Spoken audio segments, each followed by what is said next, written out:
The most vicious, brutal, hurtful words that you hear are inside of your own head.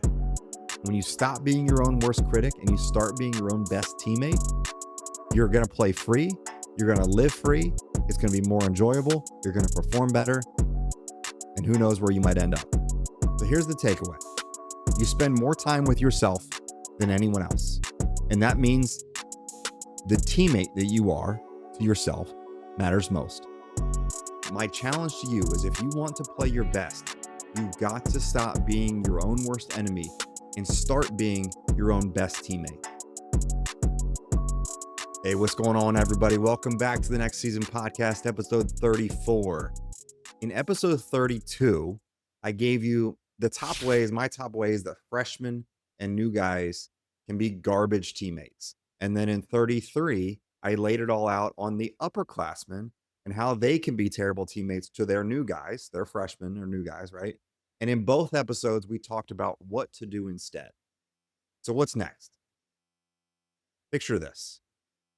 Championship game. It's the last inning, tie score. And the winning run is on second base. You're playing infield. You're on defense. There's tension. You can feel the pressure at every pitch, high stakes. You're locked in. You want the ball, and then you get your wish. Ground ball, just your glove side. You see it the whole way. Slow motion, big moment, routine ground ball, and you've done this 1,000 times. You field it and make the play. You retire the side, and you have a chance to win in the bottom half. But then it happens. Ball skips, it rolls right between your legs, and it happens so fast, but it feels like slow motion. And the feeling is just indescribable. The runner scores, game's over, and you're in shock. You freeze. Your body goes numb. And then you start that slow walk back to the dugout. Each step feels heavier than the last. Your ears are ringing, but somehow every insult cuts right through you. You're a failure. You're pathetic. You cost us everything. You're never going to live this down. Everyone knows you're a joke. And it feels like the entire stadium is screaming at you. Teammates are shaking their heads, muttering under their breath. Coaches are in disbelief.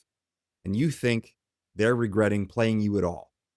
And maybe there's some knuckleheads in the stands that are saying some crap. But in this moment, with all the emotions and all the shock, you couldn't hear them.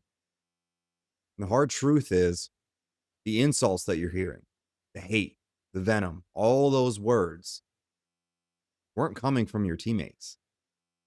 They weren't coming from your coaches.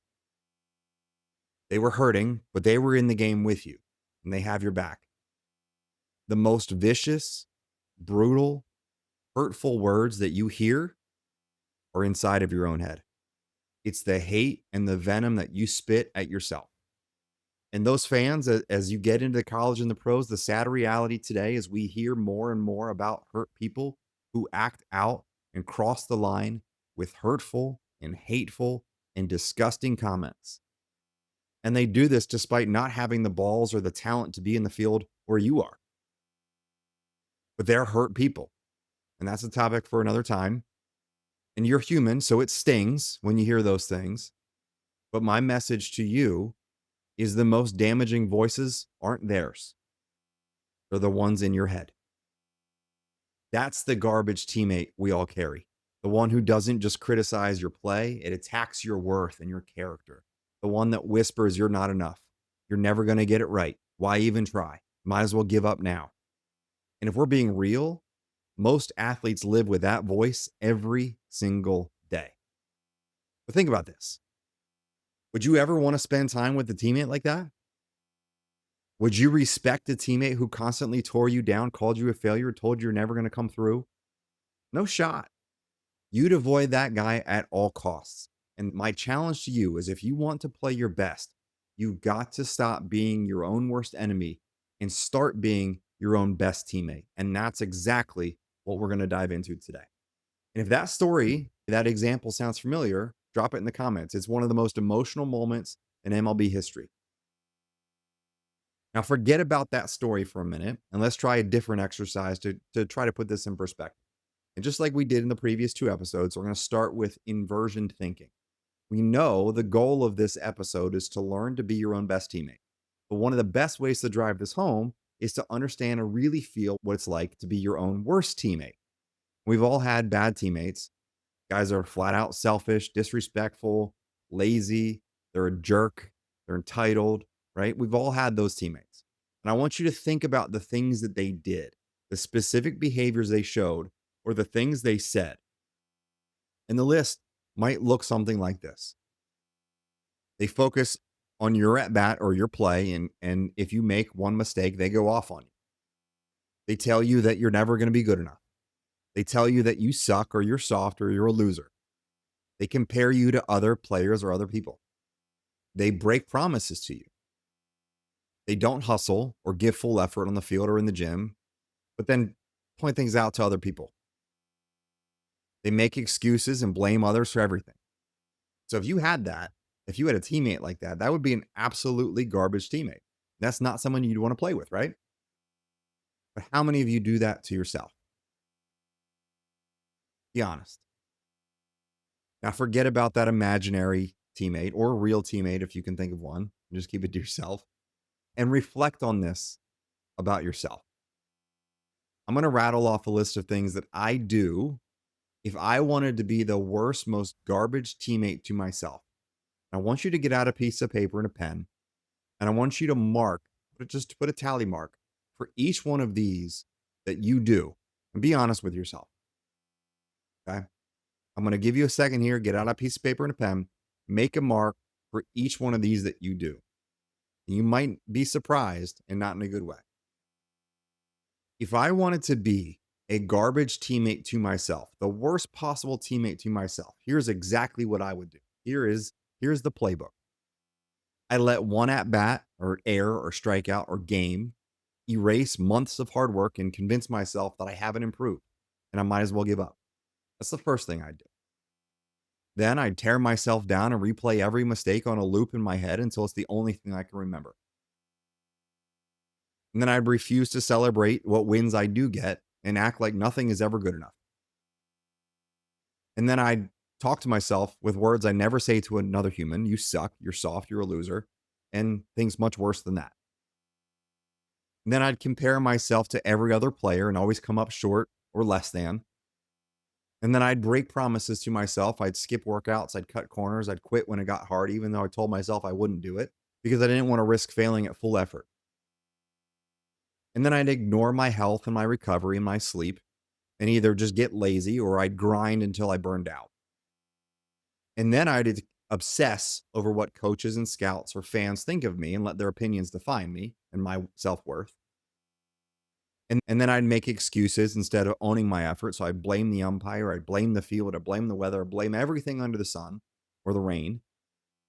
I'd hide my struggles and pretend I'm fine instead of asking for help. And then I'd feel really bad about myself. So then I started to punish myself after failure, after mistakes.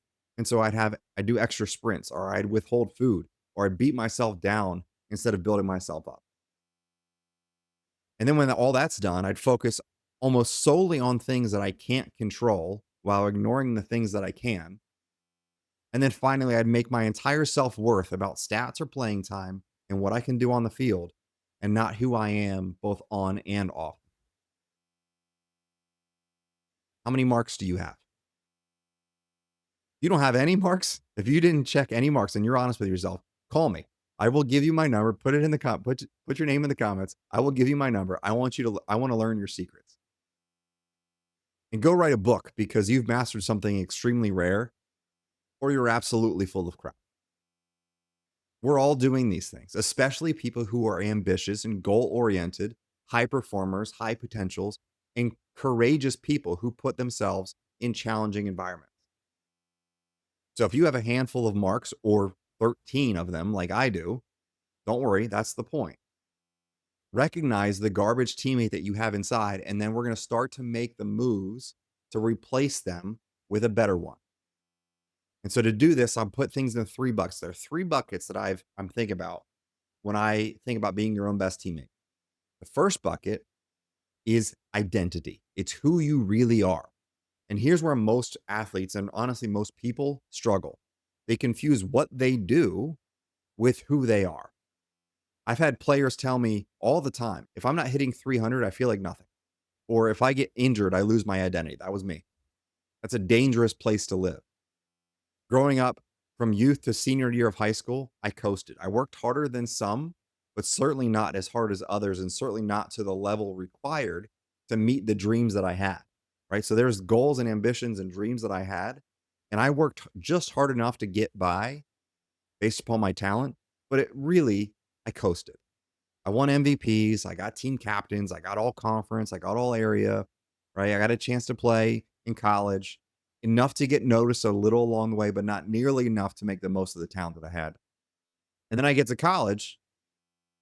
It's a different world. And I sit the bench and I struggled big time freshman year. Everything fell apart, my physical, my mental, everything. I wasn't hitting. And then I got hurt and it took me out of everything. I struggled with my grades. I was depressed.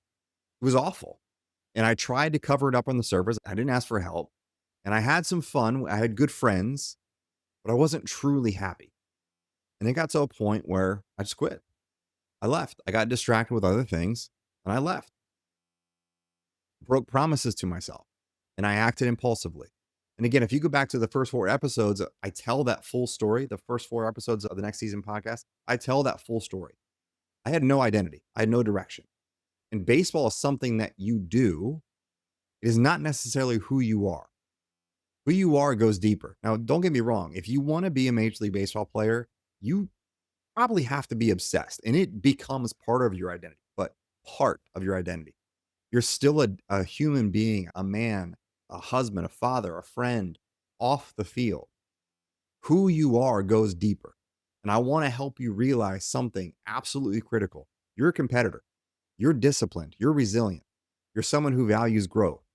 When your identity is built only on performance, every slump, every mistake can feel like an identity crisis because that's what you've tied everything up into. But when it's rooted in values and character, baseball becomes an expression of who you are, not the definition of who you are. There's a big difference. The stronger your identity off the field, the freer you can play on it. Because the game can break you down. It's going to humble you. It's going to cause you physical and mental and emotional pain. It requires a ton of you. It can hurt your heart, but it cannot take your identity if your identity is grounded in something bigger. So that's the first bucket, is identity. It's who you really are. The second area or bucket to think about to be a great teammate to yourself is authenticity. It's how true you are to that identity. So again, bucket 1 was identity. Bucket 2 is how true, how authentic are you to that identity? Authenticity is about alignment. It's living in such a way that matches your values and staying true to who you said you are in bucket 1. And the truth is, when you live outside your values, it's not just a mental thing. It creates something called distress, real distress. It eats away at you physically and mentally and emotionally. Your stress hormones spike, your sleep suffers, your focus will slip. You carry tension into every at bat, every rep, every conversation. You feel out of place. Living out of alignment doesn't just hurt your outlook, it wrecks your performance. It wrecks every aspect of your day to day. So authenticity is about realness, about self-respect. And we hear terms like love yourself or self-compassion. Let's be real. Like if you're like me, I kind of roll my eyes at some of those words. I get it, but let's call it what it really is. It's self-respect. Think about this. Would you ever walk up to your best teammate? You think about your best teammate. Would you ever walk up to them and say, "You're pathetic. You're never going to get right. You're letting everyone down"? No, you'd get cut. And if you didn't get cut, I'd have a conversation with the coach because that's not tolerable. But athletes say that to themselves every single day. Your inner voice should sound like the captain you'd actually want to follow. Honest, but constructive. Demanding, but supportive. Hey, we need to be better here. Let's lock in. You got this, right? That's real. That's authentic. And authenticity means no mask, right? You don't fake it. You don't fake toughness. You don't act like someone you're not to fit in with a locker room or impress a coach. That's going to drain you. You're going to run out of energy to be able to do that. It's fake. And that makes you tight. And when you're tight, you can't play free. There's another killer of authenticity: comparison. The moment you start chasing someone else's path, you lose your own. And when you define success by another player's stats, another player's swing, or their body, or their recruiting timeline, or their development timeline, you've abandoned your own values. You've abandoned who you are. You're rejecting yourself. You're no longer playing your game. You're living someone else's. And you're going to fail miserably at living someone else's life. Comparison robs us of joy. It robs us of focus, and it leaves you feeling behind all the time, never enough, no matter what you accomplish. Authentic players are able to flip that script. They measure themselves against their own standards, their own effort, their own controllables. That's self-respect. That's alignment. The players who thrive are the ones who stay authentic. They know their values. They respect themselves enough to live in alignment and understand, just because you live in alignment and you respect yourself doesn't mean that you're perfect. Doesn't mean that you don't have room to grow. It just means that you're true to who you are and you're not comparing. They don't waste energy pretending. They don't waste energy chasing someone else's highlight reel. That authenticity builds self-trust. And when you have self-trust, your teammates and your coaches will trust you. They rally to it, right? Coaches believe in it. And most importantly, you really begin to believe in yourself. If you haven't felt this, if you haven't lived this way, I'm telling you, when you start to figure it out, it's going to be unlike any feeling you've ever had. That's the second bucket. So we've got the first two is identity. It's who you are. Second bucket is authenticity. It's how real you are towards that identity. And then the third bucket, to be your own best teammate, is to have confidence evidence. Confidence isn't about fake swagger, hype videos, or empty pep talks. It's about receipts, right? It's the evidence. It's the proof. One of my favorite lines from the movie Training Day is, it's not what you know, it's what you can prove. You think you've done the work. You think you can handle the pressure. You think you are the right person for the big spot. But do you really, really, really know it? Can you prove it? Think of confidence like a bank account. Every time that you keep a promise to yourself, you finish your training, you finish your lifts, you stick to your routine, you fight through a hard workout, right? You keep a promise to a friend, you show up early, you stay late. You're handling all the responsibilities and everything you need to do. You're making a deposit into your bank account, into your confidence bank account. Every time you push through discomfort, you're adding proof that you can handle hard things. And if you've been around here at all, you've heard me say this. Confidence is a product of the evidence of the work done. It's the sum of consistency of effort and the courage to do hard things. I'm going to say it again. Confidence is a product of evidence of work done. It's consistent effort plus the courage to do hard things. That's the evidence. That's the track record of work that prepares you for the moments that you want to be in. You're still going to have nerves. You're still going to feel like an imposter sometimes. I do all the time. And that's normal when you're doing hard things and when you're growing. But you have the evidence to go to battle. And the other way to build confidence, in addition to those, again, courage and consistency, is you keep promises to yourself. We talked about this earlier. You say you were going to do something, you do it. And that builds evidence. That's a deposit in your confidence bank account. So now you're building the evidence. You're getting the proof. You're creating the receipts. Every time you cheat yourself, every time you cut corners, every time you check out mentally, every time you do anything like that, you make a withdrawal. Notice I didn't say every time you make a mistake or every time you strike out or every time you walk in a run, because those things are going to happen. That doesn't need to take away your confidence. Your confidence is built on the track record, right? It's the work. It's the consistent work and the courage plus the promises kept to yourself. It's not about the stats. Okay. And when the game is on the line, you cannot fake what is in that account. The most confident players I know are not the loudest. They're not the flashiest. They're the ones with a history. They've stacked the evidence. They've stacked the bricks. They've built a resume of hard work and consistent reps. And they trust themselves because they've earned their own trust. That's the confidence that doesn't shake when you strike out or make an error, because you know you're bigger than one moment. You've built a body of work that speaks louder than any doubt and any hate. So let's talk about how we can put this into work, right? Let's talk about some actionable practices to build this confidence to be your own best teammate. We're going to talk about a couple tactical things you can do in the moment, like right here, right now. And then I'm going to talk about some more strategic things that you can do that are longer term habits, longer term practices. So, what do you do in the moment? The heat of the moment, when you're rattled, when you're anxious, when you're spiraling, I want you to start with your breath. I want you to try box breathing. You're going to inhale for 4 seconds. You're going to hold for 4 seconds. You're going to exhale for 4 seconds, and you're going to hold that for 4 seconds. It creates a box. Inhale, hold, exhale, hold. And you're going to repeat that. You're going to repeat that 4, 5, 6 times. Okay. That's going to calm your nervous system. And it's going to slow down your racing thoughts. You're going to breathe in through your nose. You're going to hold. You're going to exhale out of your mouth. You're going to hold. And you're going to repeat that.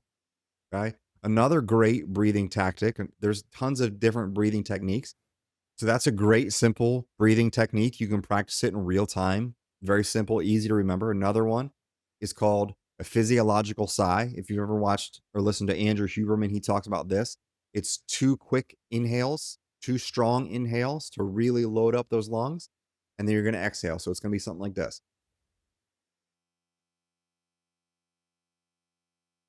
And that's going to reset your nervous system and kind of calm you down right there in the moment. Okay. So that's the first thing. Start with your breath. Second thing you can do in the moment is just reframe. Instead of saying I failed, say that was feedback. What's my next adjustment? That small shift changes everything. It's just a growth mindset tool. Okay. To do this, I love what I call snapback cues, right? Things that are snapback cues. I'm going to grab a rubber band here as an example. Maybe it's a phrase that you say out loud to yourself, right? It's next pitch, it's flush it, something like that. Maybe it's snapping a wristband. You got a wristband on or a bracelet or something like that. Maybe you snap it. I like to put on rubber bands and I just snap it. That's my snap back because we talked about this before. This is a kind of a metaphor for resilience and grit, right? So grit is getting yourself stretched, right? It's stretching yourself. Resilience is the ability to snap back into place or even better. Okay. So grit is stretching yourself, pushing yourself. Resilience, snapping back into place. Okay. Perseverance is the ability to do that over time. Okay. That's something that you can do. Just have a rubber band, snap back and you make a bad play, snap back. I got this. I had a young man I work with who had braces and he had rubber bands in his braces and he would click the rubber bands on his braces with his tongue when he made a mistake. And that was his way of reminding himself. He personalized that whole thing for him and it worked great. Do stuff like that. Figure out what it is for you. Okay. Finally, is gratitude. Okay. So we've got your breath, we've got reframing and snapback cues, and then gratitude. And I call this part of my inside move. So between innings, I want you to ask yourself, what's one thing I'm grateful for right now? Gratitude is not some fluffy, soft exercise. It resets your brain. There are studies after study after study that show how much gratitude, a specific gratitude practice, can help you with confidence and happiness and a positive outlook, which impacts performance. It resets your brain from panic to perspective, and you're going to play more free and have more fun and perform better when you're not playing in fear. So I'm going to talk a lot more in the future about the inside move and ways to implement a gratitude practice and put together a worksheet, and maybe even a book for you on this. It's all coming hopefully soon. So stay tuned for that.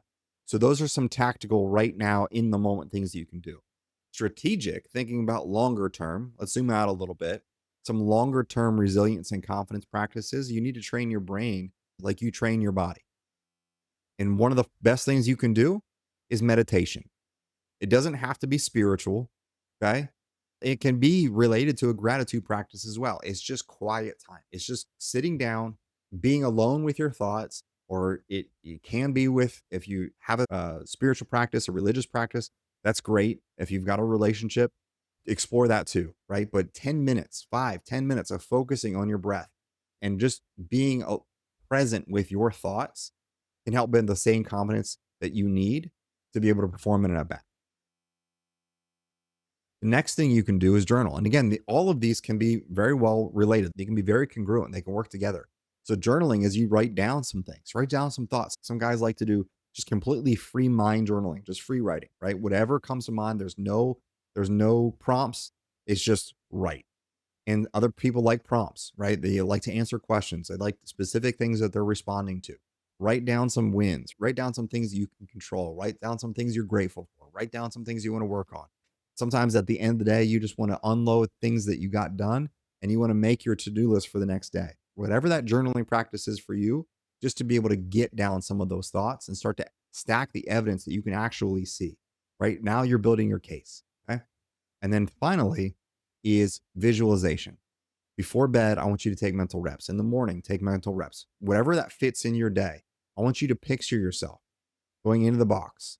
I want you to picture yourself stepping on the mound, calm, confident, executing, and break things down very, very granularly. Do you see the pitch?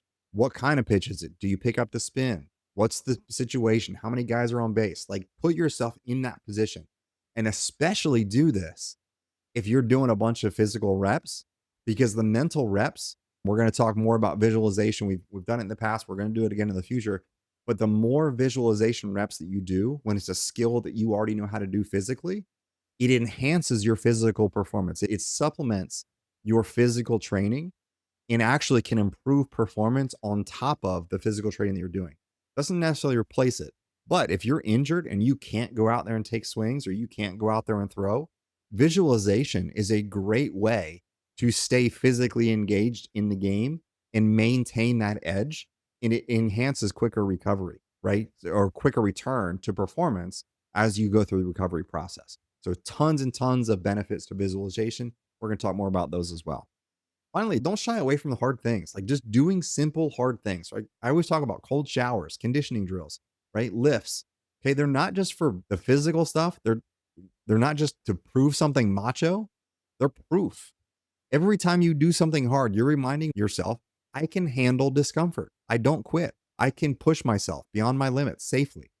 And then protect your recovery, right? Sleep, nutrition, stretching. Those things are not weakness, they're fuel for the ability to have consistent effort over time. So here's the takeaway. You spend more time with yourself than anyone else. And that means the teammate that you are to yourself matters most. Anchor your identity in who you are, not just what you do. Live with authenticity by treating yourself the way that you would treat your best teammate. Build confidence, evidence by stacking the daily bricks of consistent effort, courage, and keeping those promises to yourself. When you stop being your own worst critic and you start being your own best teammate, you're going to play free. You're going to live free. It's going to be more enjoyable. You're going to perform better. And who knows where you might end up.